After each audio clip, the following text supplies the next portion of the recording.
Good day, everybody, and welcome to another edition of the Military and Foreign Affairs Network. I am your host, the voice of reason. Today we have entered day 132 of the ongoing war between the Russian Federation and Ukraine. And not a lot to report in terms of territorial changes within the scope of the conflict, but we do know, however, that as we speak and over the last 24 hours, the cities of Sloviansk and Kramatorsk, Bakhmut, and the entirety of the front line from running from Sloviansk south towards Bakhmut has come under continued withering Russian artillery attack. The Russians continue to target supply depots, command and control sites, company, battalion, brigade level assets of the Ukrainian military that are operating within the area. And as I look at this, I have to ask myself, and I think many persons who are analyzing the conflict, watching the conflict, watch what's taking place, and I understand fully, as do most analysts, what occurred in the early stages of the campaign and what's happening now. And there's quite a bit difference in terms of what's happening now than the early stages of the campaign. I have to ask, at this point, is the Ukrainian position untenable? And the reason I ask that is, at this point, the type of conflict that we're seeing now, it's going to come down to really simple mathematics. Do the Ukrainians have enough people to lose, and how much ammunition do the Russians have to use on these Ukrainians? And that's really what we're seeing right now. We're seeing the Ukrainians being fixed into these semi-static defensive positions, and then are just pummeled with massive amounts of artillery.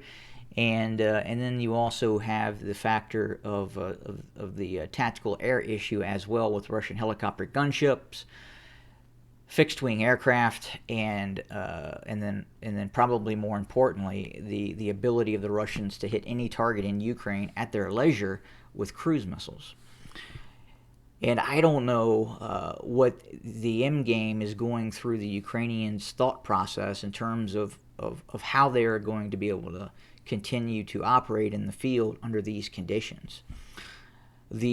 While the Russians don't have air supremacy, they do have semi-air dominance, and they are able to continue to launch tactical airstrikes and cruise missile strikes against the Ukrainians, again, at leisure, whereas the Ukrainians don't have that ability. The Ukrainians cannot attack Russian rear areas in the amount that is going to be needed to change the outcome of the conflict. The Ukrainians don't have enough artillery to start conducting long-range counter artillery operations, counter battery operations against the Russians to stop this withering fire that we're seeing from Russian forces. So I think what we have seen in Severodonetsk, in Lysychansk, is going to continue to be what the war looks like until Ukrainian forces start to collapse on the front line. And you have to understand this. That is going to happen. It is simply impossible for the Ukrainians to continue to take this amount of pressure and not fold at some point. And now, is it going to be tomorrow? Is it going to be a week from now? Is it going to be 3 months from now? Difficult to say. But at some point, given what's happening right now on the ground, that is going to occur. And then you have to ask yourself, okay, so then what are the Ukrainians' options? How do the Ukrainians win this war? Are they fighting the war not to lose? or are they fighting the war to win? And unfortunately, I think right now for the Ukrainian side, they're attempting to, in their minds, bleed the Russians dry. And if the war was being fought like it was in the early days, in the early few weeks of the campaign, then yes, I think the Ukrainian thought process with the Ukrainian general staff could be a valid thought process. But given what's happening now and the change and the dynamic of the Russian strategy, you have to throw that out the window, because right now, at this point, I believe at least, the only way that the Ukrainians are going to win the war, not lose the war, but win the war, is with a active support by the United States. And then, unfortunately, that leads to World War III. So, what's on the Ukrainians' table at this point? Difficult to say. Obviously, what the Ukrainians are saying in terms of PR and propaganda obviously is much different than probably the discussions that are being had in private with the general staff in terms of what they're experiencing on the front line. Because right now, conditions are horrendous.